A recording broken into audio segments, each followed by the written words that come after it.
Okay, the top 50 films of 1984, 50 to 26.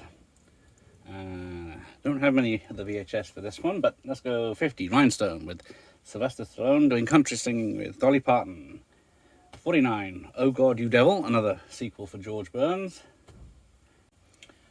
Okay, at 48, Against All Odds, a Jeff Bridges thriller with a song by Phil Collins, which is probably more famous than the film.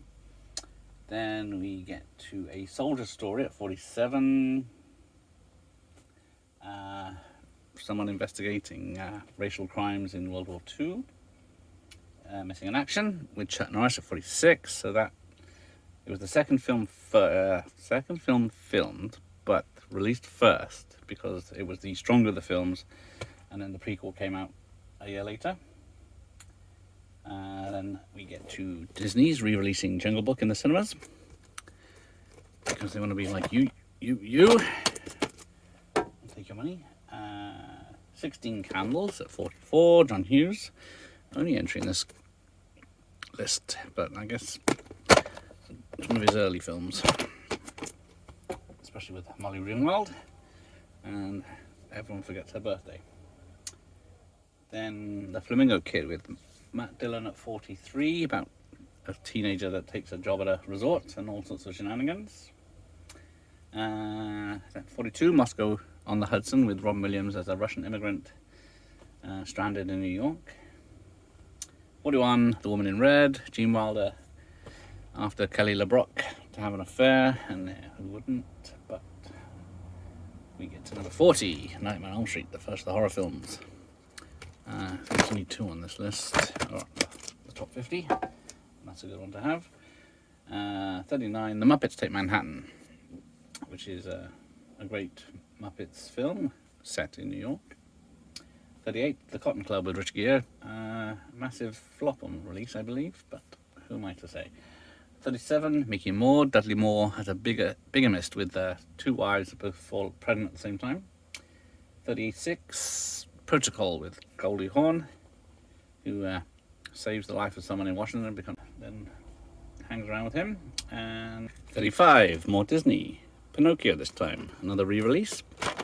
Yeah, there wasn't many VHS tapes of Disney stuff back then. Then we go 34, Passage to India. Very big drama, of course, set in India. Teachers at 33 with Nick Nolte as a burnt-out teacher that's being investigated for cheating for his pupils. 32, Cannonball Run 2, the all-star cast returns, most of them, and Frank Sinatra's in this one. 31, The Awesome Last Starfighter, directed by Michael Mars himself, or one of them, and this lovely seal. There we go. That's a great sci-fi film. And then at number 30, another sci-fi film from John Carpenter, The Starman with Jeff Bridges, and as an alien that comes to Earth and takes the form of someone who died, and they fall in love with his widow. Then somehow 29, The Gods Must Be Crazy, African comedy. 28, David Lynch's Dune, the very long, very slow film that I have yet to see all the way through. Maybe one day.